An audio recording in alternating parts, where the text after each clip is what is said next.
Ассалаумағалейкум достар. Бүгін жаңағы қазақстанский адрес арқылы заказ беру, оның бағасы қаншаға шығады, сол жайлы болады. Жалпы қымбатқа шығады екен негізі. Есептеп қарайын. Оны есептеу үшін былай істейміз. Windows'ға кіреміз.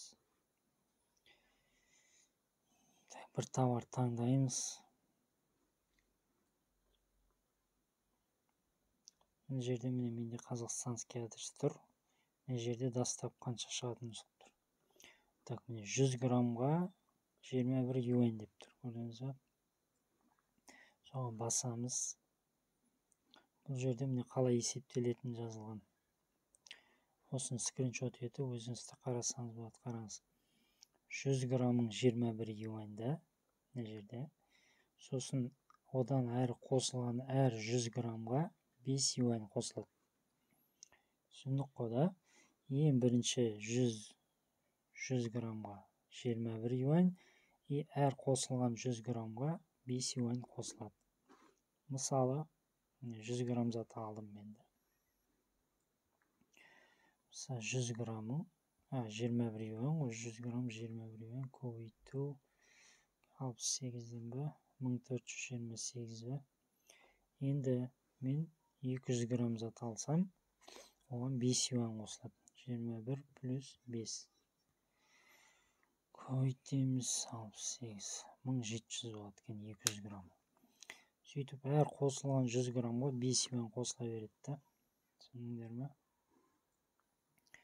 Ең бірінші 100 грамм 21 юань, уже 200 грамм алсаң, 21-ге тек 5 юань қосылады. Максимальный 30 килограмм. Ол 150-ден аспау керек, биіктігі несіне, көлемі. Сосын жерде қалай істеу керек екендер жазылған қазір. Төменде бассаңдар. В качестве адреса выберите казахстанский адрес. Сосын после поступления товара нажмите консолидация. Жерде оплатите. Осыны бір оқып шығасыңдар өздерің. Бұл жерде не жазылған, мынау енді 2 килограммнан жоғары ма сондай.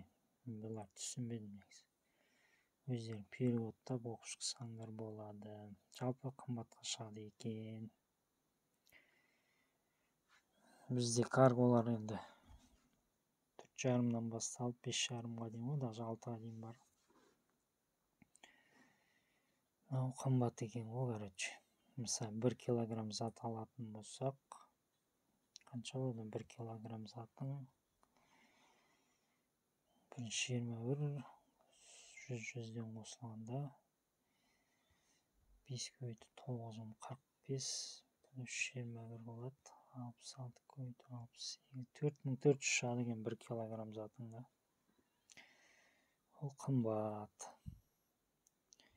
Сол достар, пайдасы тиген болса. Ассалаумағалейкум.